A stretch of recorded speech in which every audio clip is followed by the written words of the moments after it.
Hi, this is Michelle from My Life Greetings, and today we're going to be talking all about fonts. Let's start by explaining the difference between a font and a typeface. Now, you may have heard these two words used interchangeably, but technically, a font and a typeface are two different things. I have to admit that I too am guilty of mixing these up in everyday conversation. So let's take a minute to explain the difference. A typeface is a collection of designed characters or related fonts that share the same general look. Typefaces are also referred to as type families. What I mean by this is a typeface can have, let's say, different family members. For instance, the typeface family of Gill Sans has several family members like Gill Sans Light, Gill Sans Regular, Gill Sans Bold, and Gill Sans Italic.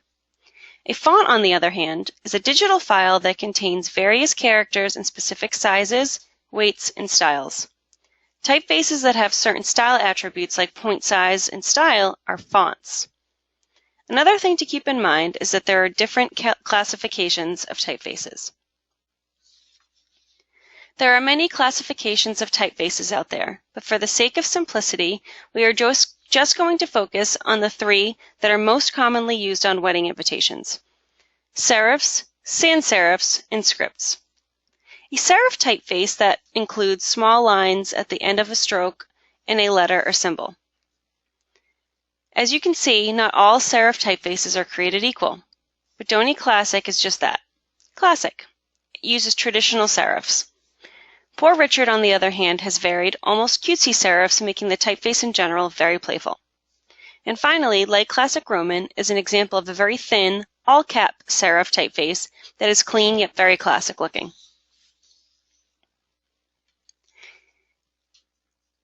A sans serif is a typeface that does not use serifs or small lines at the end of a stroke in a letter or symbol. As you can see from the examples on the right, these typefaces are very clean and modern looking. Futura and Helvetica are two very well-known and widely used sans serif typefaces. Both come in a wide variety of styles like light, regular, book, bold, oblique, etc.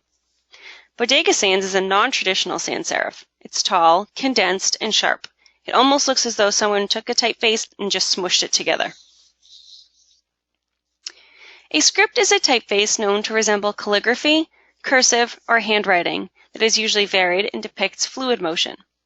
It seems like there are a million different scripts out there. Some scripts are regular and extremely formal, while others are loose and much more casual. Mr. Sheffield reminds me of a person's handwriting. It's fluid, but just a little bit irregular, making it seem a bit more casual. Sloop script is a very dramatic typeface. From the weight of the lines to the extreme angle, this typeface would definitely work best on a formal or traditional wedding invitation. Balmoral is a curvy typeface, and it's full of loops. It looks like the inspiration for this typeface came from someone writing with a calligraphy pen. Now, you may be wondering just how many fonts to use on your wedding invitation. Depending on the font you choose, your invitation can have a casual or formal look. In this ribbon invitation, we chose the script Marni Regular as our one and only font, which really gives this invitation a formal, calligraphy-like feel. In this very modern, Southwest-inspired invitation, we chose Futura Book, which is a very well-designed, clean sans serif. It works really well with the angled lines in the artwork to the left. This is a good example of a font that really complements the artwork. In the previous example, there wasn't any artwork really, just a ribbon, so we had a lot more freedom as to which typeface to use, since just about anything could have worked on that particular invitation. On this one, however, I think that your options are a bit limited, and that's okay. In this case, you really want the artwork to stand out, so I wouldn't choose a serif or a script, as they would probably compete with the artwork for attention. Here's an example of a wedding invitation that uses two fonts. One font, again Futura, which acts as the font for the body of the text, whereas the second font, Marni, is used to make certain words stand out, like the couple's names. Some scripts can be difficult to read if their point size is too small or if there's just too much of it. So it's a good idea to pair these scripts with serifs or sans serifs to help with readability. You can carry this two-font theme throughout your invitation suite by using a script for headers or titles like RSVP on your reply card, and use a sans serif for the mail choices. It doesn't stop at two fonts, however. Some designers, myself included, love to mix it up and sometimes include 3, 4, or even 5 fonts, if, of course, it fits within the design. Now here's what I like to call a tale of two fonts.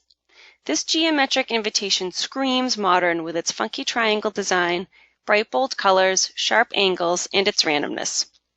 Just like I said earlier, not all serifs are created equal.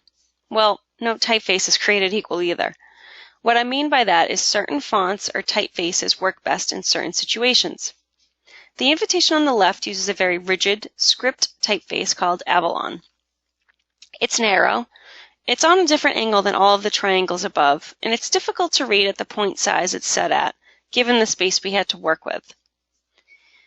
Now the invitation on the right uses an all-cap version, widely spaced or tracked sans serif, and you guessed it, it's Futura. The crisp, clean lines mimic the lines in the geometric pattern above. The added white space in between each letter fills in the space left to right, which makes this version much easier to read. Needless to say, this font choice really complements the design. So just remember that not every font or typeface will work on every invitation. When in doubt, stick with the font or fonts that the invitation was sampled in. Chances are a designer or invitation expert took the time to carefully pick the perfect font or fonts to feature in that particular invitation. If you're having your invitations custom designed, then leave the font choices up to your designer. He or she will know what will work best with the design on your invitation. For more ideas and tips, check out our blogs by visiting our website at mylifegreetings.com. Thanks for watching.